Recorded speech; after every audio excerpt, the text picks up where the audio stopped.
ఆవిర్భావ దినోత్సవాన్ని అదిరిపోయేలా నిర్వహించేందుకు రెడీ అవుతుంది జనసేన. 2 రాష్ట్రాలలో రీసౌండ్ చేసేలా ఏర్పాట్లు ఉంటాయంటూ ఆవిర్భావ సభ పోస్టర్ను రిలీజ్ చేసింది. ఇంతకు సభ ఎక్కడ, ఎప్పుడు? ఈసారి ఆవిర్భావ సభ మామూలుగా ఉండకూడదు.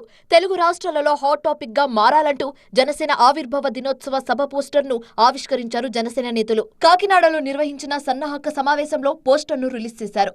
ఈ నెల 14న పిఠాపురంలో జరగబోయే సభకు రాష్ట్ర నలుమూలల నుంచి జనసేన శ్రేణులు ఉవ్వెత్తున తరలి రావాలంటూ పిలుపునిచ్చారు. సభను విజయవంతం చేయాల్సిన బాధ్యత ప్రతి ఒక్క కార్యకర్తపై ఉందన్నారు. ఇప్పటికే పిఠాపురం శివారు చిత్రాడలోని సభాస్థలిని పరిశీలించారు మంత్రి నాదెండ్ల మనోహర్.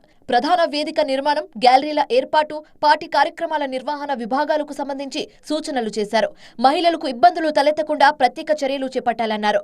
సార్వత్రిక ఎన్నికల్లో ఘన విజయం సాధించిన తర్వాత జరిగే ఈ వేడుకను విజయవంతం చేయాలని పార్టీ శ్రేణులకు పిలుపునిచ్చారు. పొత్తులో భాగంగా కూటమి ప్రభుత్వంలో జనసేన పార్టీ చేస్తున్న కార్యక్రమాల్ని మరింత విజయవంతంగా ప్రజల్లో తీసుకెళ్ళడానికి, ఈ సభను విజయవంతం చేయడానికి అందరం కూడా సిద్ధమయ్యాం. మొత్తంగా డిప్యూటీ సీఎం పవన్ కళ్యాణ్ సైతం ఏర్పాట్లపై ఆరా తీస్తున్నారు. కాకినాడ జనసేన నేతలకు కీలక సూచనలు చేశారు.